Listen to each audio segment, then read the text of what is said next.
India में तो 34 million metric ton produce होता है केला, राइट? सो केला is a very humble thing.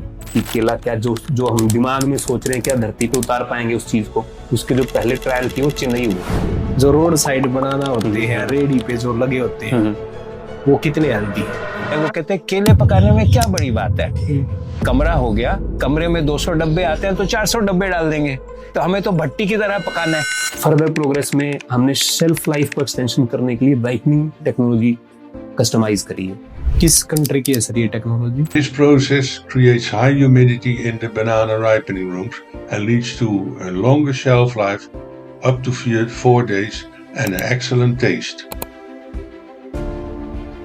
10,000 kg per day की कैपेसिटी के साथ हम लोग ये प्लांट ऑपरेट कर रहे हैं। जो फार्मर एक कंपनी को अपना प्रोड्यूस सेल करता है और एक मंडी में सेल करता है, क्या डिफरेंसेस रहते हैं? हरियाणा लगभग 1200 से 1500 करोड़ का बनाना हम लोग।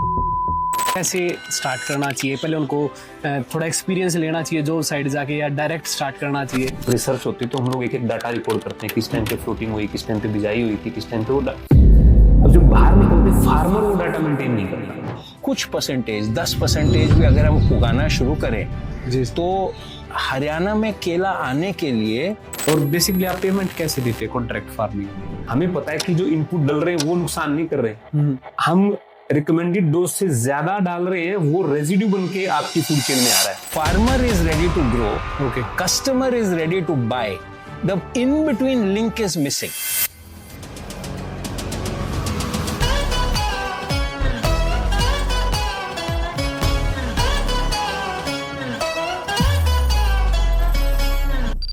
साथियों, क्या आप जानते हैं जो मेरे हाथ में फिलहाल बनाना की क्रेट है, एक्चुअल में ये उन किसानों का माल है जो साउथ इंडिया के अंदर खेती करते हैं और कंपनी के साथ डायरेक्ट कॉन्ट्रैक्ट फार्मिंग करते हैं।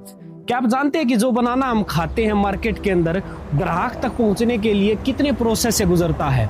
और सबसे जरूरी, अगर आप भी दूसरे फार्मर की तरह कॉन्ट्रैक्ट फार्मिंग करना चाहते हैं तो आपको किन किन चीजों का ध्यान रखना होगा, और अगर आप खुद की प्रोसेसिंग यूनिट भी लगाना चाहते हैं तो ओरिक ब्रांड की तरह आप भी खुद का स्टार्टअप शुरू कर सकते हैं। ये सारी चीजें हम डिस्क्लोज करेंगे आज के इस खास एपिसोड में। तो चलिए स्टार्ट करते हैं। Presenting to you mister Pradeep Duwan, co founder of Oric brand, जो कि इंडिया का सबसे साइंटिफिक और नेचुरल तरीके से बनाना राइपनिंग पर काम कर रहे हैं और फार्मर लेवल पर काम कर रहे हैं। तो चलिए स्टार्ट करते हैं।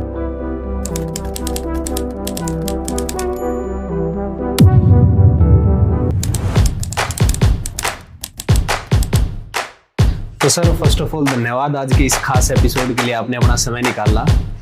तो रौनक भाई, धन्यवाद आपका भी। हाँ, आप भी इतना अपना समय निकाल के दूर से हमारी स्टोरी को कवर करने आए। जी सर। और जैसा आपका भी ध्येय है और मेरा भी ये प्रयास रहेगा कि आपकी जो ऑडियंस है, किसान भाई है या एंटरप्रेन्योरशिप के डोमेन में कोई आना चाह रहा है, उनको मेरी जितनी समझ है उसके हिसाब से जो भी मैं वैल्यू ऐड कर पाऊं, जो भी उनके कुछ काम का निकले, मेरा ये प्रयास रहेगा। जी, बड़ी अच्छी बात सर आपने कही।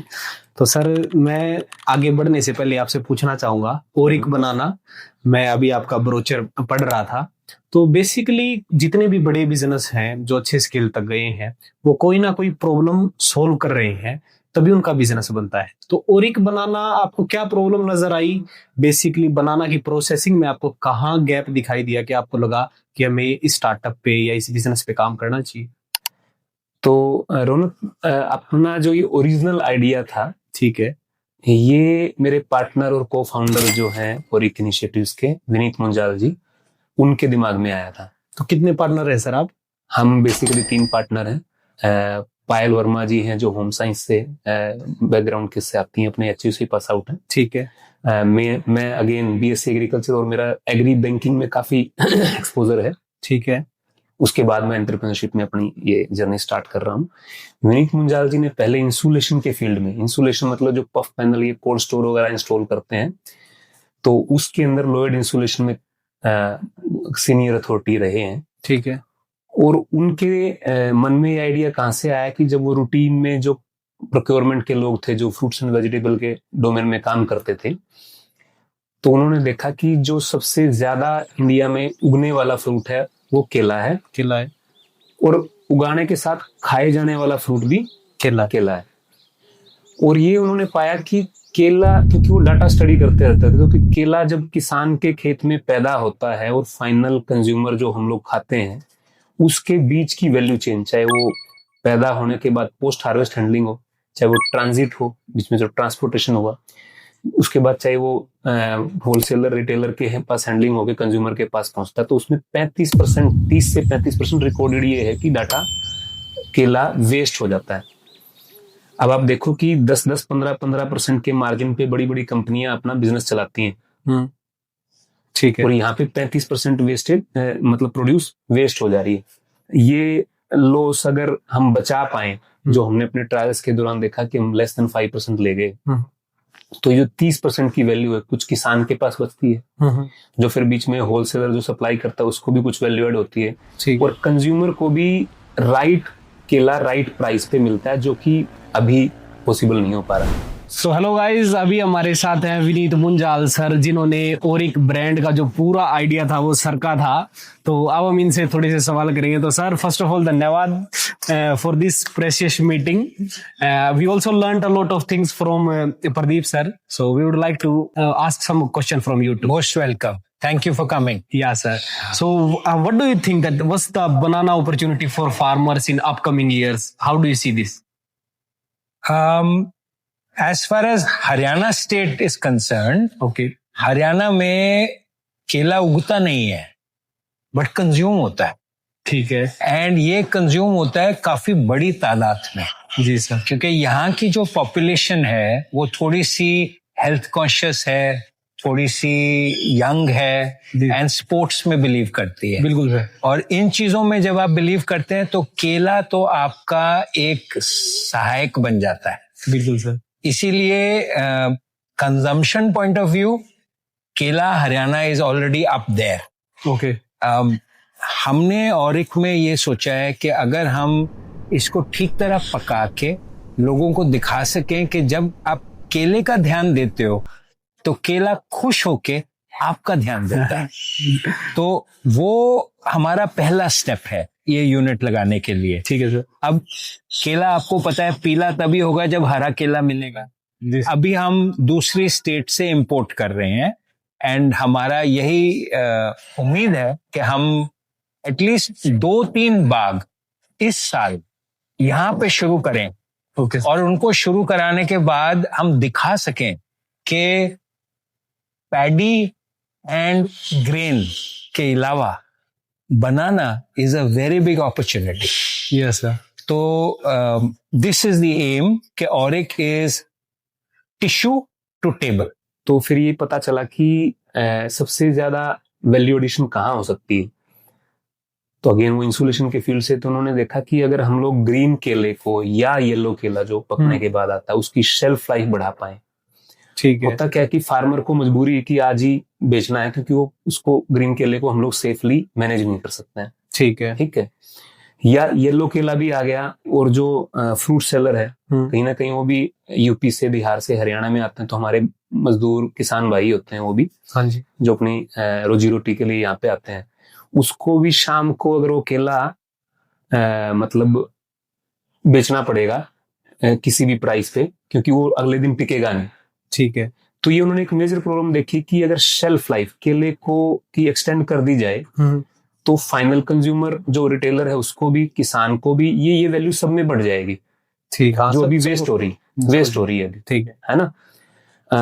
और कंज्यूमर को भी राइट, अभी क्या होता है 12 केले लेते हैं तो 12 में से 2 गले या खराब या इस तरह से निकलते हैं सर। दूसरा इवनली राइपन नहीं होते, हो सकता है 2 ठीक हो, 2 कच्चे रह जाए। मतलब वो कंज्यूमर को भी अपने पैसे की वैल्यू पूरी नहीं मिलती है। ठीक है। ऑफ कोर्स जब हम उसमें क्वालिटी ऐड करते हैं, थोड़ा प्राइसिंग हेल्थ कॉन्शियस होंगे तो उसमें अप जाएगी, पर वैल्यू फॉर मनी पूरी मिलेगी। समझ गया। तो ये वेस्टेज बचाने के फर्दर प्रोग्रेस में हमने शेल्फ लाइफ को एक्सटेंशन करने के लिए राइपनिंग टेक्नोलॉजी कस्टमाइज करी है। किस कंट्री की है सर ये टेक्नोलॉजी? टेक्नोलॉजी बेसिकली ये कंट्री के हिसाब से हम नहीं बोल सकते कि ये 4-5 वेरिएबल हैं जैसे केले को पकाने के अंदर।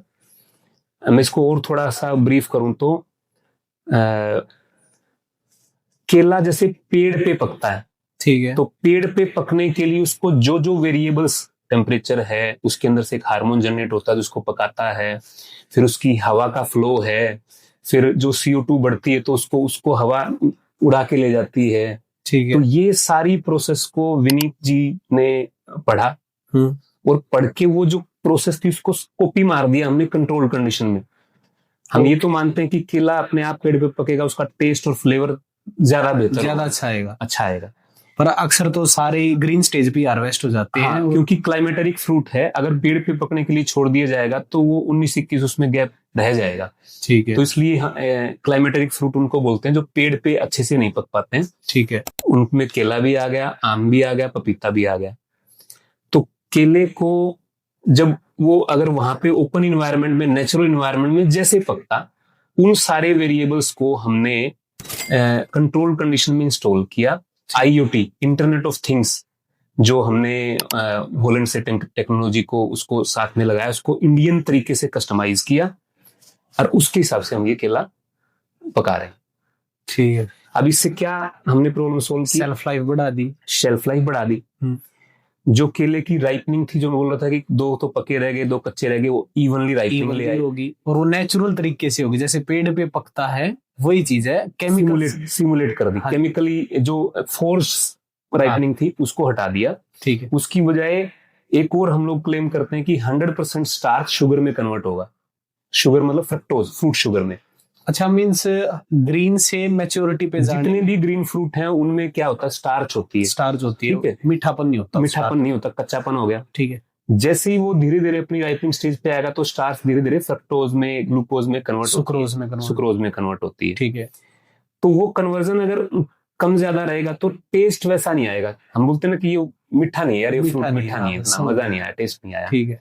तो जब इस स्लो प्रोसेस से पकाते हैं, हाँ, वो जितने दिन उसको चाहिए अगर वो प्रॉपर, जैसे पुराने आपने सुना होगा अंडी की दाल है जो सहद पकती है तो उसका जो टेस्ट फ्लेवर अलग आता है, तो वैसे ही इस केले का जो फिर फ्लेवर है, टेस्ट है, वो अलग आता है। एंड वो from where did you get this idea? और चेन्नई से हरियाणा आने का कैसे है? सो ऐसा है कि मेरे एक दोस्त हैं जो कि हॉलैंड में हैं, उनका नाम है फ्रिट्स पॉपमा। ओके। उन्होंने दुनिया में 56 कंट्रीज में पिछले 40 सालों से केले के ऊपर काम किया है। क्या बात कर रहे हो? एंड उनका काम ये है कि केले को ठीक तरह पकाया कैसे जाए। Okay sir. तो क्योंकि मैं उनको जानता हूं और उनको पता है कि वो हिंदुस्तान 4-5 बारी आए हैं और उनको पता है कि हम अभी भी केले की इज्जत नहीं करते, इसीलिए हमारा जो केला हिंदुस्तान में पकता है, जो इंडिया में पकता है, उसमें बहुत गुंजाइश है। तो उन्होंने मेरे को बोला कि विनीत, अब आप अपना दूसरा काम खत्म हो गया, अब आपकी सेकंड इनिंग्स इसमें शुरू होनी है। ठीक है। तो उस बात से 3 साल पहले, 4 साल पहले हमने और एक इनिशिएटिव्स को शुरू किया था।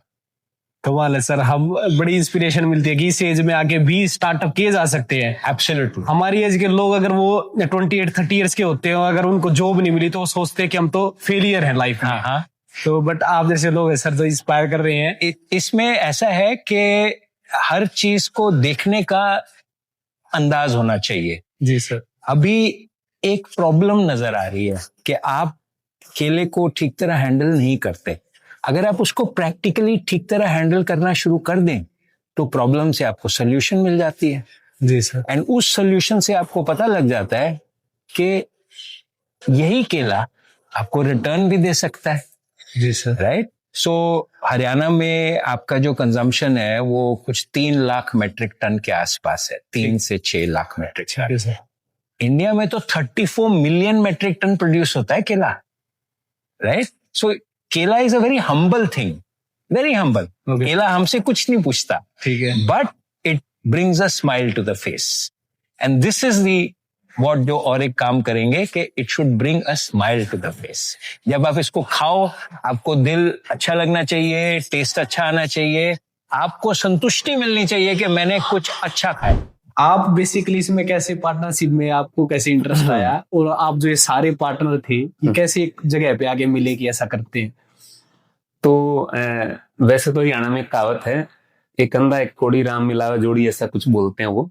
मतलब हर बंदे की एक स्ट्रेंथ होती है, एक वीकनेस होती है। ठीक है। 2 लोग आपस में जुड़ के एक दूसरे की स्ट्रेंथ का कारक बनते हैं। तो विनीत जी टेक्निकल एक्सपर्ट हैं, रिसर्चर हैं, इन्होंने एक प्रॉब्लम आइडेंटिफाई करी।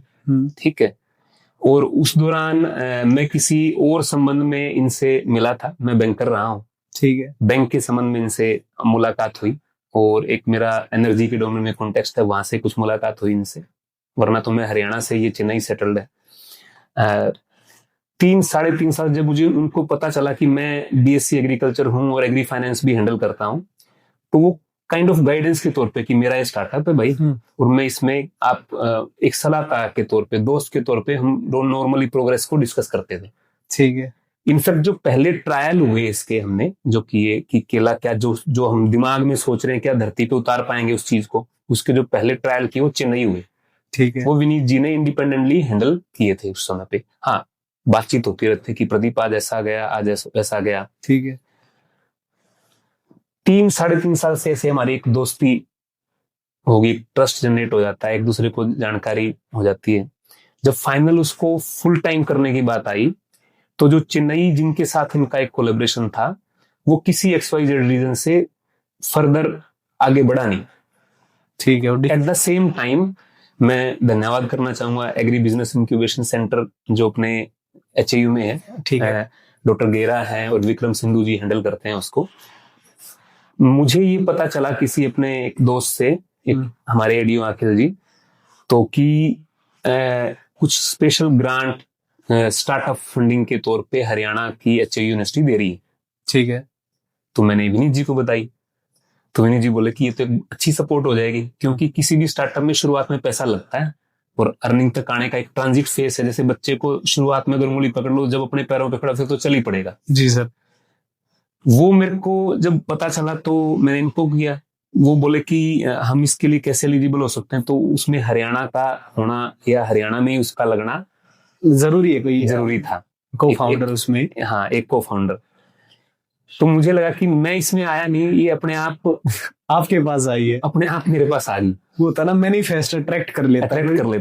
तो विनीत जी क्योंकि मेरे को जानते थे, तो वो जानते थे, तो वो बोले कि भाई आपको कर, मतलब ये हम एक डिनर टेबल पे चंडीगढ़ में मिले थे। ठीक है, और मिलते मिलते पता नहीं, मुझे ये पल भी याद नहीं कब मैंने उसके लिए हाँ बोल दी। ठीक है। और एग्री मेरा, क्योंकि मैंने एग्री की बैंकिंग में किया, एग्री से पास आउट हो, एग्रीकल्चर से एक स्पेशल लगाव, प्यार शुरू से हम फार्मिंग फैमिली से ही आते हैं। ऐसे में फिर वो एक जोड़ी बन गई। And what's the difference between like जो नॉर्मली अपने इंडिया के अंदर जो प्रोसेसिंग की जाती है और फॉरेन कंट्रीज में की जाती है, is it healthy that what we are consuming in the local market, या वो लॉन्ग टर्म में हमारे को हेल्थ पे अफेक्ट आएगा? ऐसा है कि केले में जब आपको इसको एक्सपोर्ट करना है, ठीक है, तब तो आप इसको बिल्कुल महाराजा की तरह ट्रीट करते हो, जी राइट। जैसे ही आपने पेड़ से उतारा, उसको पौधे से उतारा, पेड़ नहीं होता पौधे, और फिर आपने उसको ठंडा कर दिया, उसको सुला दिया, 20-25 दिन वो समुद्री जहाज में जा रहा है एक्सपोर्ट मार्केट में, सारा का सारा एक ही किस्म का केला एक ही किस्म के डब्बे में, तो उसकी जो आउटपुट है वो अलग है। ठीक है। हमारे यहाँ पे जब केला डोमेस्टिक साइकिल में आ जाता है तो लोग कहते हैं कि केला इतना सस्ता है तो इसके लिए हम ट्रांसपोर्टेशन क्यों खर्चे। तो वही केले को आप 3rd क्लास रेलवे की जर्नी बिना टिकट के करवाते हो। यहाँ पे 10 टन आना चाहिए, वहां पे 15 टन डाल दिया, जहाँ 15 आना चाहिए वहां पे 18 टन डाल दिया, एक के ऊपर एक डाल के पत्तों से प्रोटेक्ट करके आपने भेज दिया केले को, राइट। उससे क्या होता है कि रास्ते में आपकी 10-15% वेस्टेज हो जाती है, ठीक है। एंड जब आपका तापमान गर्म होता है तो वेस्टेज बढ़ जाती है, क्योंकि केला जीवित है right up to the time जब आप उसको खाते हो। वो बिल्कुल हमारे जैसे ऑक्सीजन लेता है और CO2 छोड़ता है, राइट। अब आप, ये आपके ऊपर डिपेंडेंट है कि आप उसका ध्यान कैसे ले रहे हो और उसको आप बच्चे की तरह ट्रीट कर रहे हो कि बिना टिकट के सवारी की तरह ट्रीट कर रहे हो। तो उसके बेसिस पे जब आप उसका ध्यान देते हो, जी सर, तो आपको महसूस होता है कि अब केले ने हमें अपना असली रंग दिखाया, राइट। तो जो डोमेस्टिक सर्किट में लोग ऐसा करते हैं, वो कहते हैं केले पकाने में क्या बड़ी बात है, कमरा हो गया, कमरे में 200 डब्बे आते हैं तो 400 डब्बे डाल देंगे, तो हमें तो भट्टी की तरह पकाना है। बट वो केले पकाने की स्टोरी नहीं है, ठीक है। केले पकाने की स्टोरी है आराम से पकाओ एंड उसको कंट्रोल करो, क्योंकि केला यंग सिचुएशन से पेड़ पे वो यंग होता है, जी सर। उसको मैच्योर करना है, मैच्योर होगा वो खाने के लायक, एंड डिजीज से बचाना है। तो वो जो जर्नी है उसकी 7 दिनों की, उसको मतलब आराम से करवानी, फिर वो आपके पास आराम से रहता है। अब बेसिकली मैं कुछ पूछना चाहूंगा सर, फार्मर रिलेटेड मेरे कुछ सवाल हैं। आप जब ये केला जो बनाना प्रोक्योर करते हैं तो वो कहाँ से प्रोक्योर करते हैं, किस स्टेट से करते हैं, कैसे, मतलब कहाँ से रॉ मटेरियल जो हरा आपने कहा ग्रीन स्टेज पे? ग्रीन स्टेज पे। तो हमने अगेन ये डाटा हमने जब देखा कि हरियाणा लगभग 1200 से 1500 करोड़ का बनाना हम लोग साल में कंज्यूम कर लेते हैं। क्या बात कर रहे हैं? हाँ, और लगभग 100 ton daily, Haryana Hisar district की बात करें तो 100 टन तो डेली वहां पे कंजम्पशन हो रही होगी। ठीक है, तो ये सारा बनाना बाहर से ही आता है। ट्रेडिशनल बेल्ट जो है, आंध्रा है, एमपी है, गुजरात के कुछ बेल्ट हैं, महाराष्ट्र है, ट्रेडिशनल बेल्ट्स वही हैं। ठीक है। हरियाणा में एक्सट्रीम क्लाइमेट की वजह से बनाना उगता नहीं है। ठीक है। लेकिन हर जगह कुछ धुरंधर किसान तो होते ही हैं, तो कुछ 10, 12, 15 किसान हमने यहाँ पे भी आइडेंटिफाई किए जो बनाना उगा रहे हैं। एक अपने संदीप जी हैं खेदड़ से, उनका फार्म था, उनसे हमने परचेज भी किया, इनफैक्ट बायबैक एग्रीमेंट हमारा उनसे हुआ। क्या क्वालिटी में आपको डिफरेंस दिखाई दिए स्टेट वाइज, की स्टेट का बनाना ज्यादा अच्छा है? तो जो ट्रेडिशनल बेल्ट है, क्या होता है कि कोई भी क्रॉप पहली बार होगा और जब आप उसके 10वीं 20वीं साल में आ जाए तो उसके अंदर एक रिफाइनमेंट आती है, तो कुछ लोग उस क्रॉप के एक्सपर्ट हो, जैसे धान कन्वेंशनल क्रॉप के हम लोग एक्सपर्ट हो गए कैसे उगाना है। ठीक है। ऐसे में आंध्रा का केला है वो भी बहुत अच्छा है, एमपी का भी बहुत अच्छा है। ठीक। जो हमारी अभी नॉर्थ इंडियन बेल्ट है, यूपी या हरियाणा में भी कुछ जगह जैसे किया, उसमें एक्सट्रीम क्लाइमेट कंडीशन की वजह से केले के टेस्ट में हमें कोई ज्यादा डिफरेंस नहीं लगा, लेकिन शेल्फ लाइफ उसकी थोड़ी सी कंपेरेटिवली कमजोर रहती है। ठीक है सर। लेकिन हमारा एक्सपीरियंस रहा हरियाणा के केले को भी जब हमने अपनी प्रोसेस से गुजारा तो उसकी शेल्फ लाइफ भी बहुत अच्छी निकल के आई। तो ऐसे इक्का दुक्का इंसिडेंस तो हरियाणा में भी है। नॉर्मली हम लोग ट्रेडिशनल जो बेल्ट मैंने बताया, एमपी, महाराष्ट्र, वहीं पे केला आता है, वहां से हम लोग ग्रीन बनाना मेजोरिटी प्रोक्योर करते हैं। माइनर कुछ हमारा एक एक्सपेक्टेशन है जिसको हम लोग आगे बढ़ भी रहे हैं, कुछ बैकएंड पे चल रहा है कि हम हरियाणा में भी केला उगा पाए।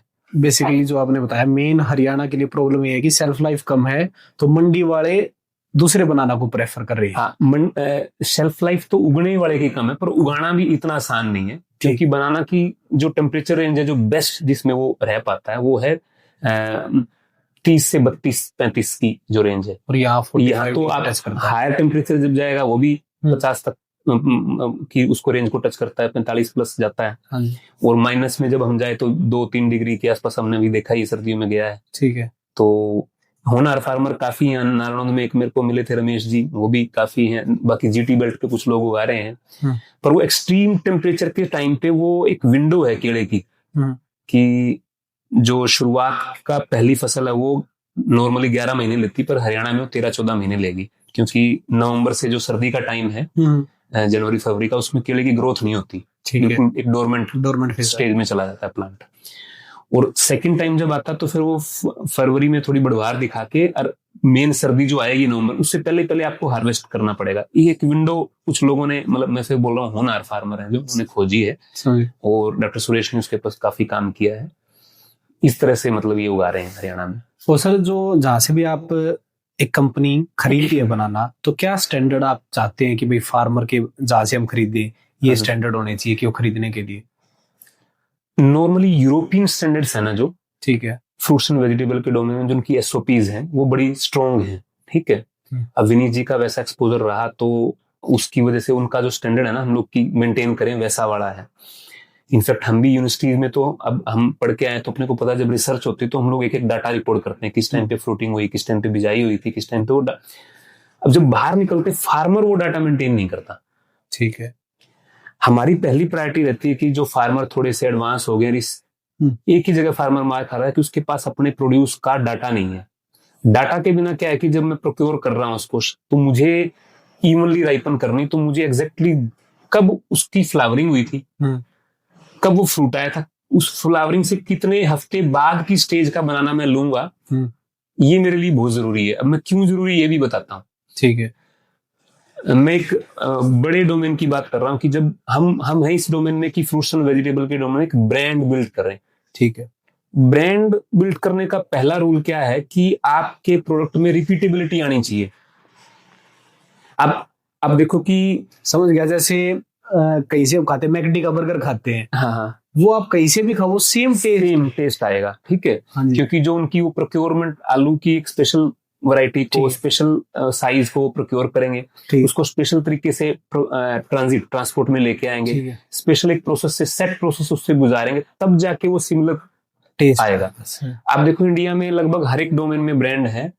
आप इलेक्ट्रॉनिक्स के मामले में, कपड़ों के मामले में, गाड़ियों के मामले में, हर एक जगह ब्रांड है। लेकिन फ्रूट्स और वेजिटेबल के डोमेन में कोई बहुत बड़ी पैन इंडिया या ग्लोबल प्रेजेंस वाली ब्रांड नहीं है, क्योंकि वो रिपीटेबिलिटी ला पाना इंडिया में मुश्किल क्यों है? क्योंकि फार्मर्स अपने तरीके से उगाते हैं, वो फ्रेगमेंटेड चेन है। मतलब फिर रिटेलर वहां से जो होलसेलर जो उठाता है, कॉन्ट्रैक्टर हैं कुछ लोग हॉर्टिकल्चर के प्रोड्यूस में, वो अपने तरीके से उसको हैंडल करते हैं। जो हमारी तरह जो बीच में मतलब उसको फाइनली एंड प्रोसेसिंग कर रही है, वो अपने तरीके से मतलब फ्रेगमेंटेड है, बटी हुई है, एक साथ इंटीग्रेटेड चेन नहीं है। एक मेजर प्रॉब्लम हम लोग ये भी सोल्व करना चाह रहे थे कि शुरू से लेके आखिर तक पूरी वैल्यू चेन को बनाना की इंटीग्रेट करें और वो रिपीटेबिलिटी लेके आ पाए बनाना में, कि आज मैं जो मार्केट में बनाना दे रहा हूं, हर बार कंज्यूमर को वही टेस्ट, वही फ्लेवर वो मिल पाए और वो साल भर मिल पाए। इसके लिए मेरे लिए बहुत जरूरी है कि मैं जो प्रोक्योर करूं, मुझे उसकी रिकॉर्ड हो मेरे पास कि कब बिजाई हुई थी, कब उसका फ्लावरिंग आई, कितने हफ्ते बाद वो पेड़ पे आया, और कब मेरे को उसको प्रोक्योर करना है। मेरे पास वो एक सेट स्टैंडर्ड है, ठीक है। अगर वो फार्मर उस पे सेट बैठता है, जैसे ट्रेडिशनल क्या है कि केले में ग्रेड बोलते हैं, A+ ग्रेड है, A है, B है, C है, D है, ठीक है। हम मोस्टली A या B ग्रेड को ही प्रोक्योर करते हैं, क्योंकि उसमें थोड़ा डाटा की सैंक्टिटी है, मतलब उसको कुछ हमें अंदाजा है कि कब आया होगा, कब बना होगा। दूसरा उसकी जो फिर अकॉर्डिंगली जितना डाटा आया, जितनी उसकी ध्यान रखा गया, तो प्रोड्यूस भी उतनी क्वालिटी की आई है, ठीक है। वो लाने से फिर रिपीटेबिलिटी आती है। समझ गया सर। तो बेसिकली ये जो आप रिकॉर्ड है, ये फिजिकल किसान भाई जैसे लिख के रखे या कुछ सेंसर वगैरह कुछ कैसे रख सकता है? वैसे आप भी एग्रीकल्चर ग्रेजुएट, तो आपको पता होगा कि वो टैगिंग कर लेते हैं, ठीक है। टैग करके उस पे लिख दिया कि ये इतने दिन पे फूल आया था, ठीक है। वो उस फूल के ऊपर टैगिंग करने के मल्टीपल तरीके हैं जो साइंटिस्ट अपने एग्रीकल्चर में बताते हैं, फार्मर्स उसके बारे में अवेयर भी हैं। कुछ फार्मर्स जो एक्सपोर्ट करते हैं वो इस चीज का ध्यान रखते हैं, या फिर अपना कुछ उनका पर्सनल रिकॉर्ड का मैनेजमेंट होगा। हाँ, मतलब आपको बस रिकॉर्ड चाहिए, ऐसा नहीं है कि भाई कुछ किसान को सेंसर लगाने पड़ेंगे या ये करना पड़ेगा। हाँ, इतना इन्वेस्टमेंट करने की आवश्यकता नहीं है, बशर्ते उसको अपने प्रोड्यूस का पूरा क्लियरेंस हो। अंदाजा नहीं हो सकता कि अगर एक एकड़ में मान लो 1500 से 2000 पेड़ लगे हैं, तो हर एक पेड़ का अलग उसके पास रिकॉर्डिंग हो, ठीक है। दूसरा जो फाइनल प्रोड्यूस आई है उसके कुछ स्टैंडर्ड हम लोग, मैंने वैसे बताया A और B ग्रेड हम लोग कर रहे हैं। बाकी को फिर हम कोशिश करते हैं कि प्रोसेसिंग जो एक लेग और हम लोग लाना चाह रहे हैं, जैसे चिप्स बनते हैं, बनाना काटा बनता है, वो सेकंड फेज में हम लोग सोचेंगे कि पूरा खेत हम लोग फार्मर को ऐसा नहीं कि भी तेरा अच्छा तो सामान ले लिया और बाकी छोड़ दिया। अच्छे और बुरे में सारा ही अच्छा होता है, फार्मर जो मेहनत से पैदा किया है, पर एक्चुअल जो प्राइसिंग उसकी मार्केट डिसाइड करती है। कुछ जो बेहतर है उसको अलग तरीके से ट्रीट करेगी, दूसरे को अलग तरीके। तो हम जो बाकी रह गया उसको किसी प्रोसेसिंग के साथ वैल्यू एडिशन प्रोडक्ट बना के निकाल पाए, ऐसा हम लॉन्ग रन में सोच रहे हैं। And how if someone, a farmer want to help you, how can you help them? So what we can do is कि हम जब राइपनिंग रूम की कैपेसिटी लगाते हैं, जैसे इस जगह की कैपेसिटी है 3000 metric ton. Okay sir. 3000 metric ton आपका अप्रोक्सीमेटली 200 एकड़ 150-200 एकड़ फार्म को सपोर्ट कर सकता है, ठीक है सर। अगर farmers are interested in growing, क्योंकि केला उगाने में आपको इस एरिया में 14 महीने लगते हैं, ठीक है। साउथ में आपको 11 महीने में फसल आ जाती है।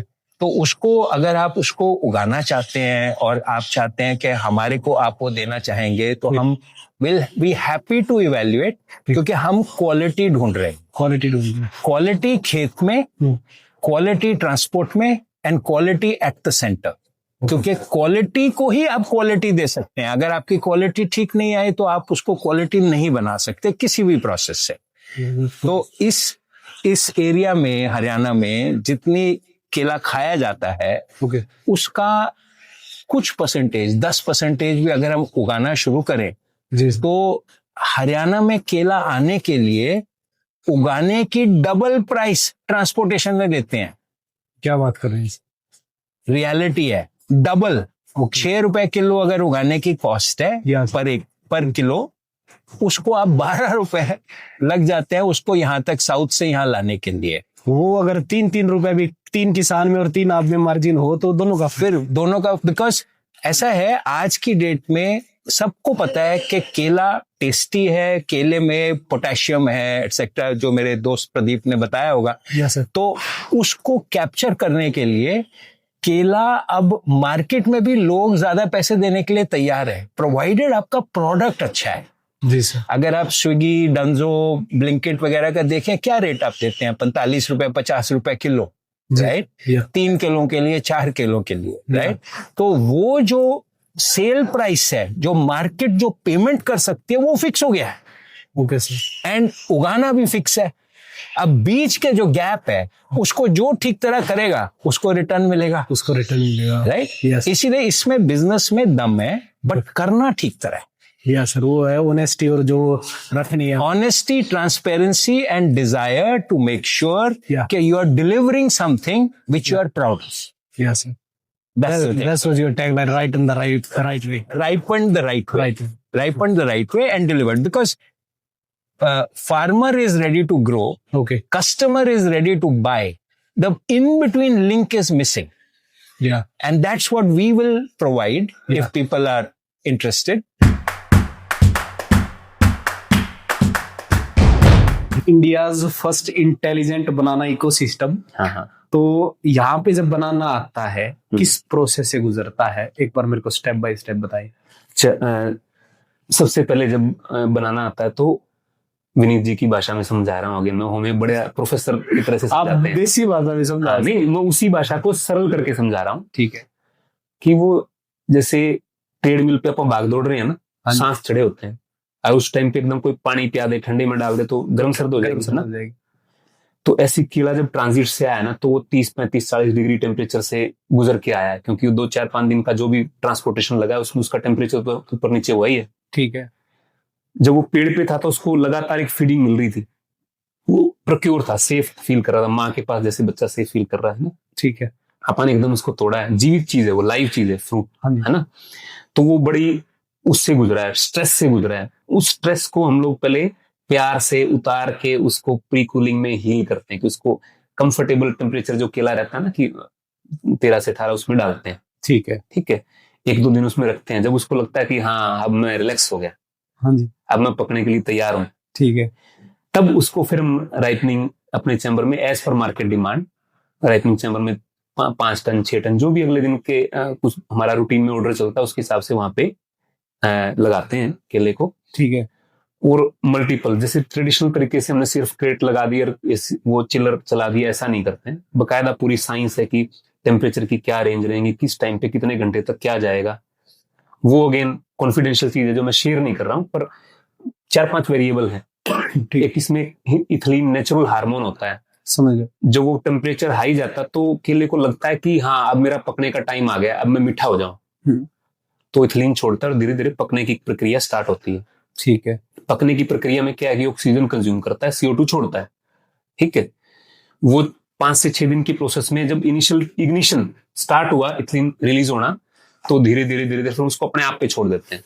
ठीक है। अपने आप वो जब 4 से 5 दिन मोटा मोटा एक प्रोसेस है, टेम्परेचर रेंज सेट कर देते हैं।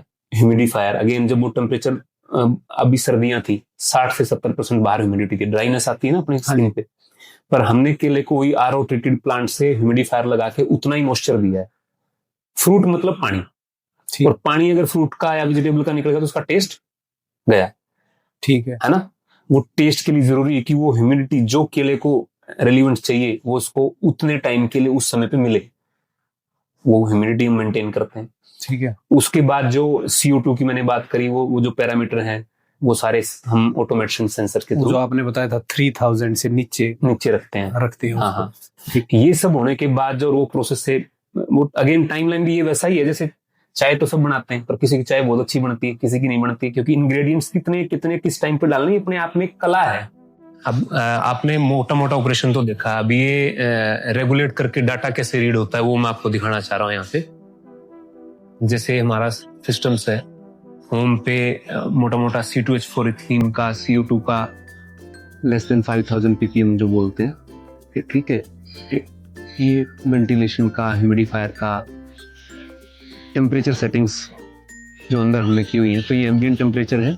ये बाकी का प्रोब थर्मामीटर काइंड ऑफ चीज है जिनसे हमें आइडिया लगता है कि कितना तेला पक गया है या कितने टाइम पे।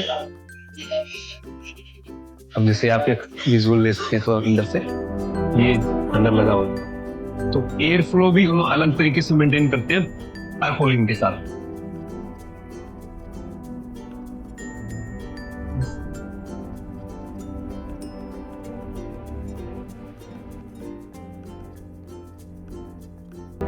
अभी किस रेट पे आप एक एवरेज अगर मैं जानना चाहूँ फार्मर से जो बाय हो रहा है किस रेट पे होता है लगभग?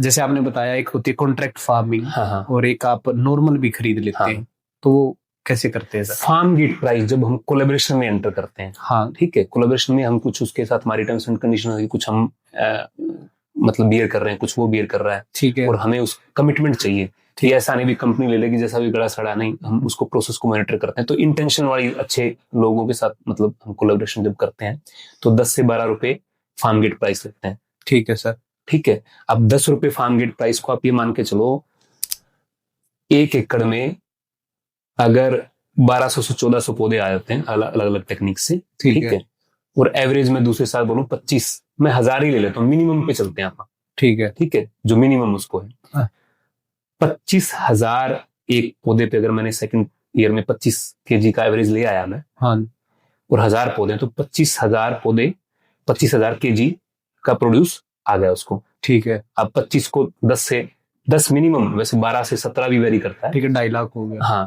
2.5 लाख आपको मिनिमम बोल रहा हूँ मैं, उसके ऊपर तो उससे ऊपर तो फार्मर की एक्सपर्टीज है, फार्मर की एक्सपर्टीज। तो सर जो आपकी जो पेमेंट होती है वो फार्मर को आप वन टाइम में देते हैं या कैसे देते हैं?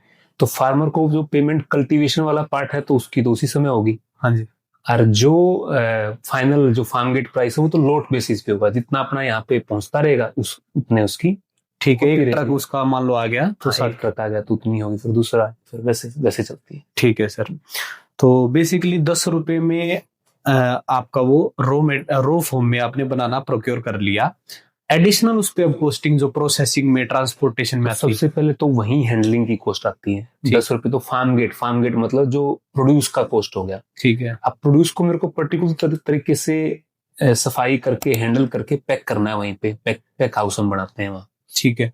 उस पैक हाउस में हमने उसकी कॉस्टिंग आ गई, वो 3 से 5 रुपए वेरी करती है, और एक सेफ के लिए 3 रुपए, और उसमें 5 से 6 रुपए चली जाती है, ठीक है। फिर ट्रांसपोर्ट, मैंने बताया कि जैसा डिस्टेंस है वैसी ट्रांसपोर्ट की कॉस्ट वेरी करेगी, अगेन 5 से 7 रुपए आ गई। फिर नॉर्मल बनाना जब ये बाहर पकता है तो 2 से 3 रुपए कॉस्ट आती है उनकी, और हमारी आती है लगभग 7 से 10 भी चली जाती है, डिपेंड करता है, मैं 7 एवरेज पकड़ लेता हूँ, 7 से 8, ठीक है। तो पहला जो मेजर डिफरेंस हो गया, एक तो हैंडलिंग कॉस्ट हमारी अलग पड़ गई हमें, जी सर। दूसरा जो पकाने की कॉस्ट है वो लगभग 3 से 4 गुना अलग पड़ गई, ठीक है। पर वो वर्थ इट हमने जो वर्थ इट इसलिए कि उससे एक्सपोर्ट स्टैंडर्ड की अगर मैं क्वालिटी मेंटेन करके कंज्यूमर को दे रहा हूँ, हाँ जी, तो कंज्यूमर के लिए ये बहुत हेल्पफुल है, मतलब उसको वैल्यू मिल रही है, हेल्थ मिल रही है उसको, ठीक है। When bananas are harvested, the banana starts to ripen themselves. Auric controls this supply chain by pre-cooling the bananas first, which means bring the bananas asleep so they cannot ripen. The client and the end consumer wants to have a good tasting bananas with a shelf life and yellow clear appearance.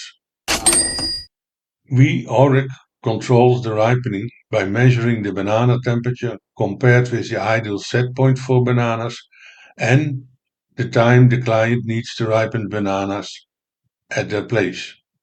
During the heat explosion, this is the period in which starch is converted into sugars. The banana produces a lot of heat, CO2, ethylene, and moisture. The bananas become more edible and more softer, and the color changes from green into yellow. This is a critical period To have the best quality, the Oryx system calculates the ideal air temperature, which is close to the banana temperatures, but cold enough to bring the banana temperatures down to the required end temperature of the cycle. This process creates high humidity in the banana ripening rooms and leads to a longer shelf life, up to 4 days, and an excellent taste.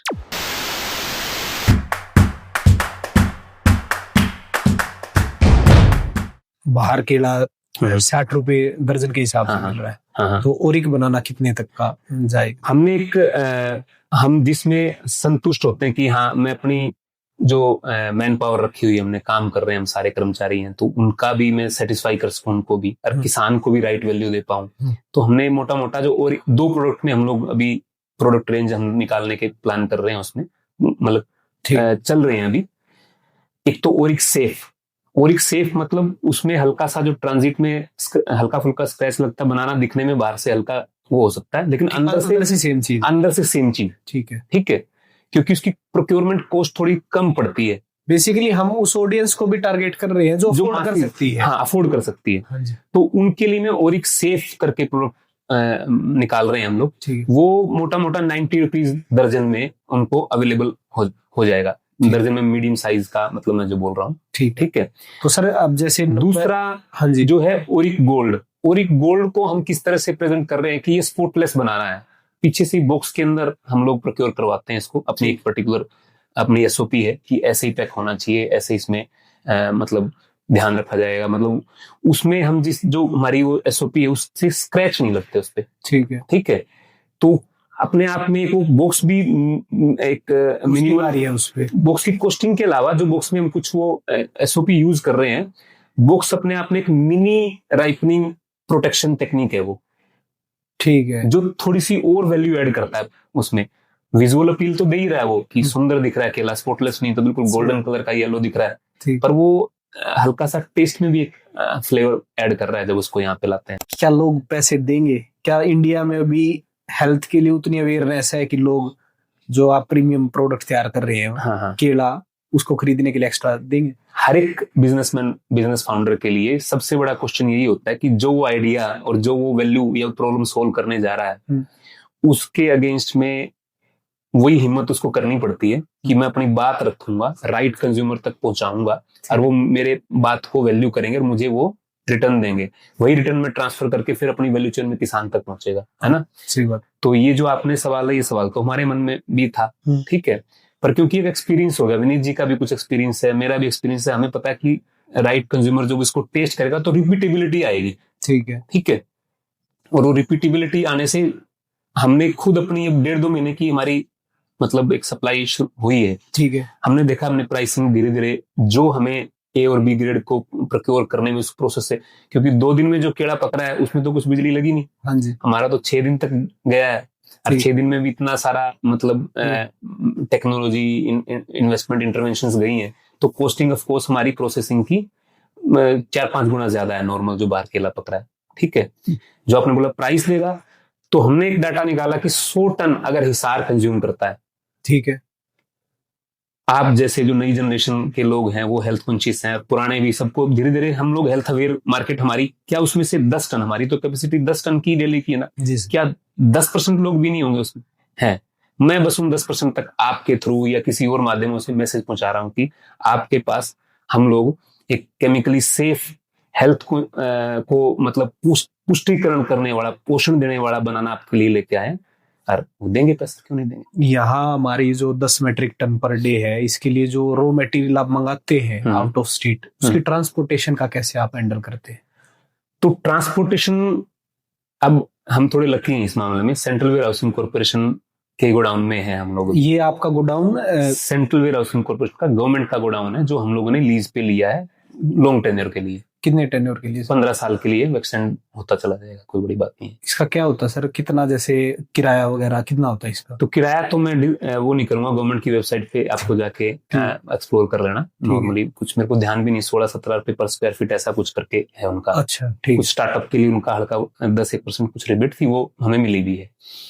पर point ये है कि हमें अपनी capital post, अब मैं bank कर रहा हूँ, विनीत जी भी एक अच्छा खासा एक्सपीरियंस लेके आ रहे हैं, मैंने बताया संजय जी ऑलरेडी फाइनेंस को ही समझते हैं, तो सबका ये मत था कि हम बिल्डिंग खड़ी करने पे इतना पैसा लगा दें, तो ऐसा ये मेरे को भी बोझ कुछ में- नई चीज लगी हाँ हाँ कि हमेशा यही सोचते कि हमें प्रोडक्शन में उतरना है तो खुद की जमीन खरीदेंगे, खुद का स्ट्रक्चर तैयार ये करेंगे। ट्रेडिशनल बिजनेस माइंडसेट जो नया स्टार्टअप करता है ना, वो यही नुकसान में उठाता है कि वो कैपिटल कॉस्ट इतनी भारी खुद पे डाल लेता है, फिर रिस्क बढ़ जाता है उसका। उसको ईएमआई पे देने में ही चला जाता है प्रॉफिट भी फिर वो। हाँ हाँ हाँ। तो हमने ये सोचा कि ऑलरेडी जो स्ट्रक्चर लगने वाला है वो भी हम लोग एक्सपोर्ट स्टैंडर्ड का लगा रहे हैं, उसमें काफी पैसा जाने वाला है, हमने बैंक से कुछ सपोर्ट लिया और बाकी कुछ जो गवर्नमेंट की तरफ से। मैं एक चीज और अच्छी बोलूंगा कि पिछले कुछ 5-7-10 सालों में एक इकोसिस्टम बिल्ट हुआ है स्टार्टअप हाँ, स्टार्टअप सपोर्ट करने का। सही बात है सर। तो जो मतलब अथॉरिटीज हैं, सरकारें हैं, वो इस बात के लिए मतलब बधाई के पात्र हैं कि नए एंटरप्रेन्योर्स को ऐसा लगता है कि हम कुछ इधर उधर सपोर्ट लेके खड़े हो जाएंगे। तो ये हमने इसलिए CWC का हमें लिंक मिला, विनीत जी ने कोई चेन्नई में ऐसा फैसिलिटी देखी थी जो किसी दूसरे डोमेन की थी, तो हमने इधर किया और सपोर्ट किया सारे डिपार्टमेंट ने। ट्रांसपोर्ट भी इनफेक्ट हमारी taken care by central warehousing corporation. क्या सर ऐसे भी होता है गवर्नमेंट की तरफ से भी? ये मतलब मैं बता रहा हूँ कि हमने शुरुआत में ओपनली ट्रांसपोर्ट भी किया, पर बाद में CWC की, क्योंकि इस तरह के जगह जगह गोडाउन है तो उनकी अपनी ट्रांसपोर्ट फैसिलिटीज तो है ही। पॉइंट क्या है कि जो वो फैसिलिटीज उनकी ऑलरेडी वहां से ट्रेवल, मेरे को नई सब चेन बिल्ड करूं तो मेरे को ऑलरेडी जो चेन चल रही उसी को उन्होंने ऑफर दिया हमें। हाँ जी, कुछ मिनिमलिस्टिक कमीशन के बेस पे। ठीक, और हमें लगा कि यार एक जो एक्सपर्ट है इस फील्ड के मारथी हैं उन पे ही अपन छोड़ते हैं। हाँ जी सर, समझ गया सर। तो तभी तो आप क्योंकि हम क्या थे कि हम इस एक गोडाउन के लिए नहीं, हम चाह रहे हैं कि मासिस को हम लोग ये सेफ बनाना पहुंचा पाए, तो ऐसे से 10 और यूनिट लगा पाए, उसके हिसाब से हम CWC के साथ एंटर हुए थे एग्रीमेंट में। ठीक है। जब उस तरह से जा ही रहे थे तो चाहे दूर लगी पास लगी, उनकी ट्रांसपोर्ट फैसिलिटी हर जगह उनके कॉन्ट्रैक्ट हैं, तो जगह जगह जाने की बजाय एक अपन ने कोऑर्डिनेट कर लिया। और सर आपने बताया बीक की तरफ से आपको ग्रांट भी मिल गया था, वो भी एक प्लस पॉइंट था। वो भी एक प्लस पॉइंट। ग्रांट कितना मिल जाता है सर एक स्टार्टअप को? तो इसमें एक तो प्री सीड फंडिंग बोलते हैं कि स्टार्ट नहीं किया, सिर्फ आइडिया है, क्या आइडिया काम का है, आइडिया में कुछ नया पन लेके आ रहे हो आप, क्या प्रॉब्लम सोल्व कर रहे हो, वही बात है जो उनके पैरामीटर हैं। ठीक है। उसमें हमें 5 लाख रुपए की सपोर्ट मिली, बहुत ही कीमती सपोर्ट थी। ठीक है। क्योंकि हमने उसमें एक ट्रायल किया, जो ट्रायल इतना सक्सेसफुल भी नहीं रहा, वो अगर वो जेब से करते तो हमें वो लॉस बड़ा चुभता। सही बात है ना। तो पर वो अब उस ट्रायल से लर्निंग बहुत आती है, सारे ट्रायल सफल हो गए जरूरी नहीं, पर उसमें लर्निंग आती है कि क्या नहीं करना चाहिए था, क्या नहीं करना चाहिए। ठीक है। तो वो हम उस ट्रांजिट फेज को स्मूथली कवर करके आए। फिर सेकंड होती है सीड फंडिंग। सीड फंडिंग में उन्होंने 25 लाख के लिए अप्लाई किया था, कुछ कम ज्यादा करके अप्रूव हुआ है, पर वो प्रोसेस में है अभी। मतलब मैं हाँ। एक सर मैं ये आपसे सवाल पूछना चाहूंगा पर्सनली भी, आप भी फार्मिंग बैकग्राउंड से हैं और हम भी। बेसिकली किसान को प्रोडक्शन की तरफ ज्यादा रुझान रहता है, और कहीं ना कहीं मेरे को लगता है कि खेती के नाम पे कुछ भी कर रहे हैं ना लोग, वो पैसा कमा रहे हैं, पर जो किसान मंडी तक डिपेंडेंट है वो कहीं ना कहीं वो बस अपना खर्चा चला रहा है, अपना घर भी खुद नहीं बना पा रहा है, मतलब प्रोडक्शन तक रहते रहते। तो क्या इस माइंड सेट को बदलने की जरूरत है? क्या प्रोडक्शन में रह के भी हम किसान अच्छा खासा कर सकता है? तो जैसे एक सिरा है कस्टमर, हाँ जी, एक सिरा है प्रोड्यूसर में किसान आ गया, ठीक है। इन दोनों सिरों की जो जानकारी है, नॉलेज बेस है, वो अलग अलग है, ठीक है। उगाना अपने आप में बहुत कॉम्प्लेक्स मैकेनिज्म है जी। मैं बोलूं कोई रिटेलर या कंज्यूमर उगा लेगा, आसान नहीं, ठीक है। उसको सारे जो वेरिएबल्स हैं, मौसम का, धरती का, पौधे के बीज का, एग्री इनपुट जो आप मतलब दवाई खाद बीज डालते हैं उसका, इतने कॉम्प्लेक्स वेरिएबल्स हैं जिनको किसान ही हैंडल कर सकता है, ठीक है। एट द सेम टाइम जो फाइनल रिटेलर है, जो व्यापारी है, जो उसको बेच रहा है, मार्केटिंग का कि आपको कैसे सामने वाले का प्रॉब्लम भी हल करनी है, उसको प्रोड्यूस भी बेचनी, उससे पैसा भी लेना, ये अपने आप में एक साइंस है जिसके लिए वो एक्सपर्ट है, ठीक है। संवाद होना बहुत जरूरी है। ऐसे में हम एक दूसरे की एक्सपर्टीज से सीख ले सकते हैं। अब देखो, विनीत जी टेक्निकल एक्सपर्ट हैं, इधर से पायल जी होम साइंस, मतलब वो फूड साइंस की एक्सपर्ट होगी, फाइनेंशियल सपोर्ट हमें वहां से मिल रहा है, मेरा मार्केटिंग का, एग्जीक्यूशन का एक एक्सपर्टीज है। तो तीनों मिलके एक दूसरे को हम कितना अच्छे से बिल्ड कर पा रहे हैं, समझ गया। अपना अपना काम संभाल रहे हैं। फार्मर के साथ दिक्कत क्या है कि वो उगा तो दे रहा है, उगाने की साइंस उसको पता है, पर उसको प्रेजेंट करके, बेच के, ब्रांड बना के कैसे राइट कंज्यूमर को की प्रॉब्लम को सोल्व करना है उसको नहीं पता, क्योंकि वो राइट कंज्यूमर को जानता नहीं है। फाइनल जो कंज्यूमर है ना, उसकी कुछ नेसेसिटीज है, कुछ उसको व्यापारी समझता है। अब जो ये आपस में एक संवाद है ना, इससे मैं ये भी बोल रहा हूँ, जैसे आप लोगों की जनरेशन है, जेन जी हम लोग बोलते हैं, जो ये इनमें अच्छा कम्युनिकेशन है।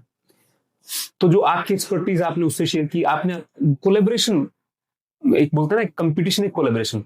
कंपटीशन से एंटरप्रेन्योरशिप नहीं होती, कोलेबोरेशन से होती है। कोलैबोरेशन से होती है, सही बात।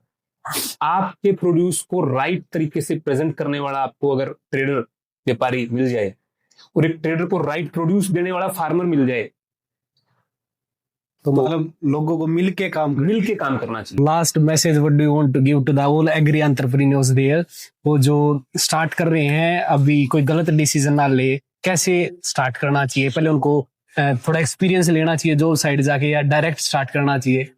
ऐसा है, हमारी कंट्री में गर्मी ज्यादा है। जी सर। राइट।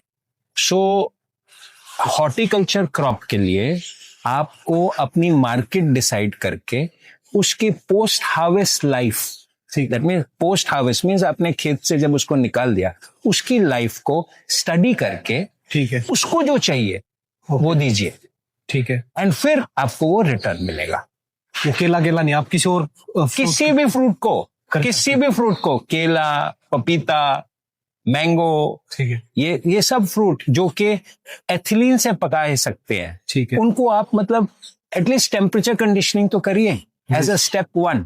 ओके। अगर टेम्परेचर कंडीशनिंग करते हैं तो फिर आप उसी की लाइफ अपने हाथ में थोड़ी ज्यादा कर सकते हैं। दिस इज द थिंग कि एंटरप्रेन्योर को जो उगा रहे हैं उसको दे मस्ट अंडरस्टैंड के उगाने के बाद आपने फार्म गेट पे उसको दे दिया, वो स्टोरी नहीं है कंप्लीट। ठीक है, वो अल्टीमेटली कस्टमर के हाथ में ठीक पहुंचना चाहिए, तब उसकी स्टोरी जर्नी कंप्लीट होती है। तो आपने क्या स्ट्रेटजी बनाई है कि इस बनाना को बेचना कैसे है, सेल कैसे करना, किस माध्यम से आप इसको ऑनलाइन में कैसे, ऑफलाइन में कैसे? हाँ। वो मैं आपका एक बार प्लान समझना चाहूँ। तो ब्रांड बिल्डिंग के अंदर मैंने बोला पहला पार्ट है कि मैं अपने बैकवर्ड इंटीग्रेशन सही करूं, कि मैं जो प्रोक्योर कर रहा हूं वो सप्लाई चेन सही हो, क्योंकि रिपीटेबिलिटी की बात कर रहा हूं मैं, कि हर बार मेरा प्रोडक्ट सेम तरीके से जैसे मैं कस्टमर को क्लेम कर रहा हूं वैसा मिले उसको। ठीक है, इसमें समय जाता है, जो कि मैं बोलूंगा अभी भी हम लोग 30-40% काम करना निटिग्रिटीज पे बाकी है, जो होता रहेगा। दूसरा मैंने बोला मार्केटिंग की एक अलग साइंस है, कि आप कंज्यूमर की क्या प्रॉब्लम सोल्व कर रहे हो उसको राइट एड्रेस करना जरूरी है उसमें। जी सर। हमें पता है कि आज के टाइम पे जो माल प्रैक्टिस है, या जैसे वो मिस हैंडलिंग है फ्रूट्स की या उसकी, उसको सेफ या हेल्दी चीज नहीं मिल रही कंज्यूमर के दिमाग में, तो ये है। जी सर। हमने वो टैगलाइन ही मार की, हमारा राइपन दी राइट वे, राइपन दी राइट वे, राइपन दी राइट वे पहला। दूसरा हम एक वो जो मार्केटिंग मतलब स्लोगन चला रहे हैं, chemically safe, taste is great. ठीक है। उसके अलावा मेरे को ये भी देखना है कि मैं कौन से कस्टमर सेगमेंट को कैसे हैंडल कर रहा हूँ। ओरिक्स, जब मैं मास सेगमेंट को हैंडल कर रहा हूँ तो उनको मैं ओरिक्स सेफ प्रोडक्ट दे रहा हूँ जो उनकी रेंज में, ठीक है। एट द सेम टाइम ऐसे भी लोग जिनके पास टाइम नहीं है, चीज उनको प्रीमियम चाहिए पर समय नहीं है उनके पास, ठीक है, उस कस्टमर सेगमेंट को भी मुझे पहुंचना, तो उनके लिए ओरिक गोल्ड।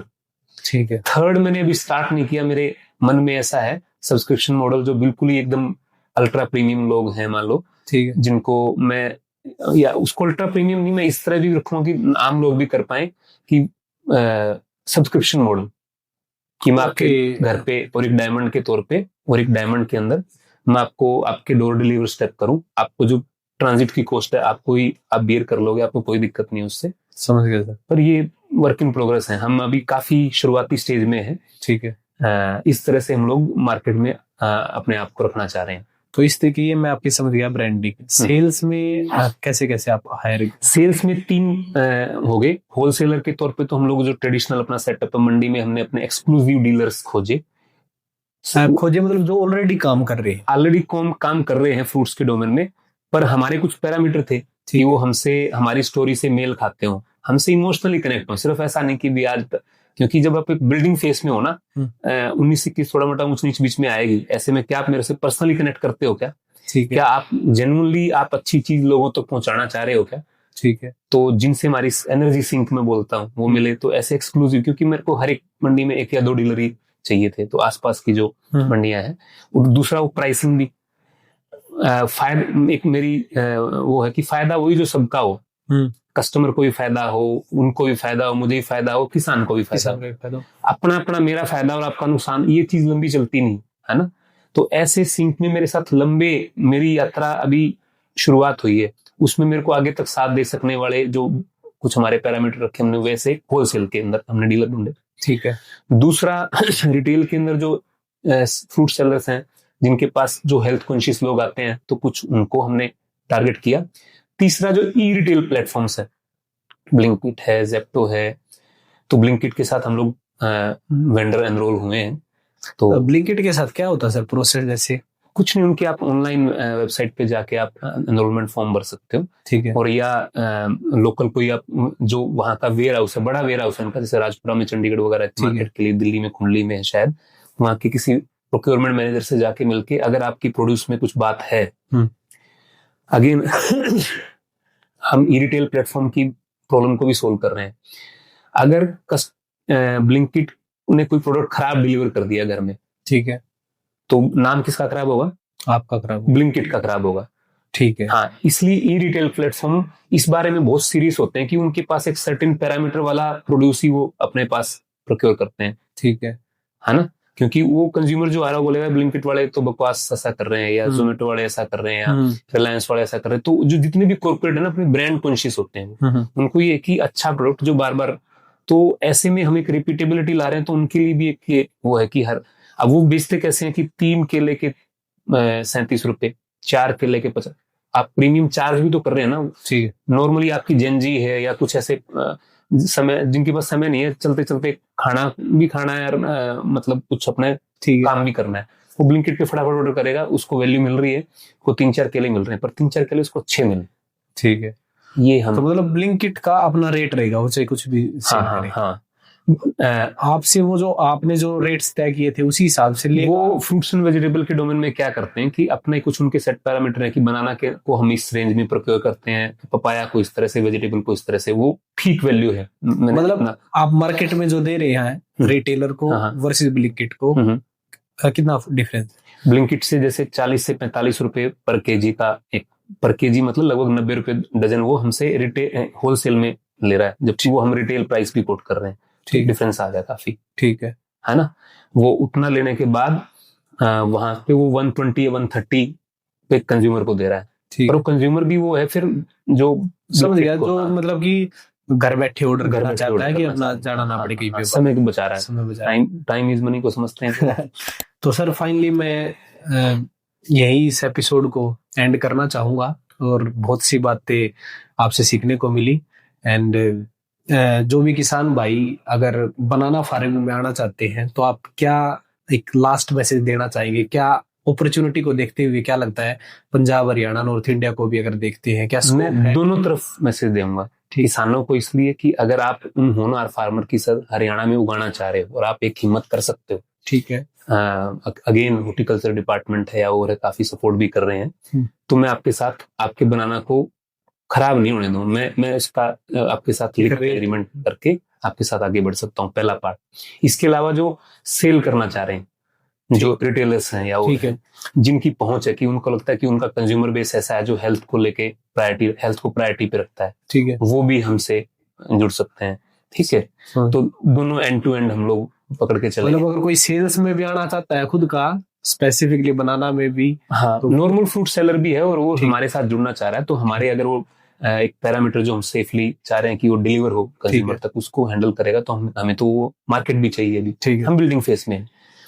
एक तीसरी में अपने एंटरप्रेन्योर जो बिल्डिंग स्टार्टअप फेस में, उनको ये वो भी करूंगा, मतलब एक एडवाइस लगा लो, या मेरा एक्सपीरियंस में जो शेयर करना चाहूंगा, कोई भी जो एंटरप्रेन्योरशिप की जर्नी है ना, वो एकदम बिल्ट नहीं होती, जब हम लोग फसल भी है उगाते हैं और उससे वो फाइनल प्रोड्यूस पे आएगी तो साल भर लगता है, 6 महीने लगता है, डिपेंडिंग अपॉन दी क्रॉप कौन सी है। जी सर।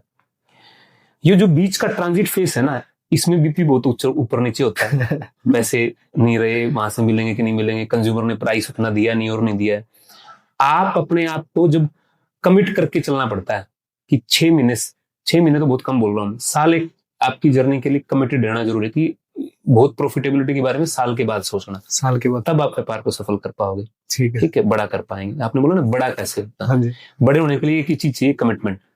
ठीक है, और कमिटमेंट कैसी, या तो मरूंगा और या जीत के आऊंगा, मतलब जीत के आऊंगा।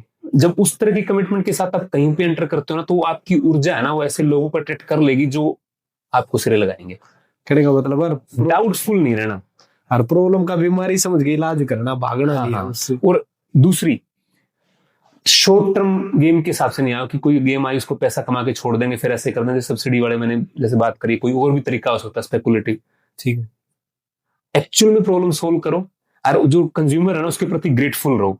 एक को महात्मा गांधी का भी एक कोट था कि कंज्यूमर भगवान है। मेरा कंज्यूमर, चाहे होलसेलर के पास मेरा पैसा जा रहा है, चाहे वो मेरा अल्टीमेट कंज्यूमर के पास जा रहा है, और जो उगा रहा है किसान, मेरे लिए वो सारे भगवान है। मैं तो ये मान रहा हूँ, हम लोग यहाँ पे सारे पार्टनर बिल्कुल इस हिसाब से काम नहीं करते कि हम यहाँ मालिक हैं, हम इसे चला रहे हैं ना। मालिक तो एक ही है जी सर। उसने हमें ये काम दिया है कि आप इस मिशन बनाना को सफल करो।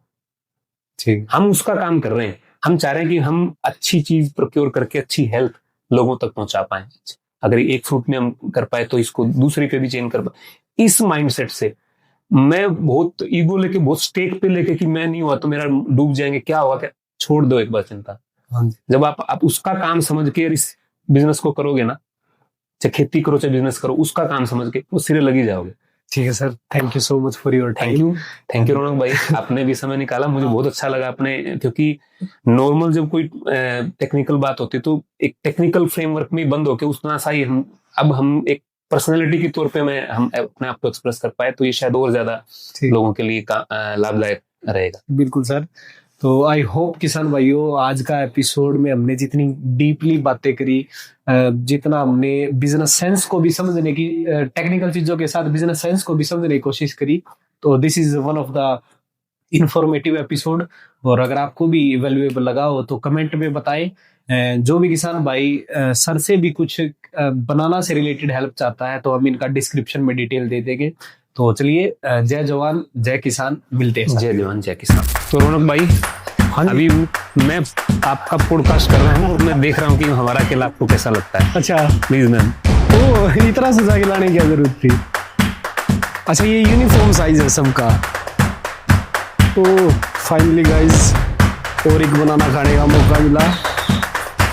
ये बड़ी एक अच्छी चीज मेरे को लगी सर। मैं इतना यूनिफॉर्म राइपन पहली बार देख रहा हूँ ऊपर से नीचे तक। Thank you. टेस्ट हो रहा, ट्राई करना चाहिए सर। Thank you.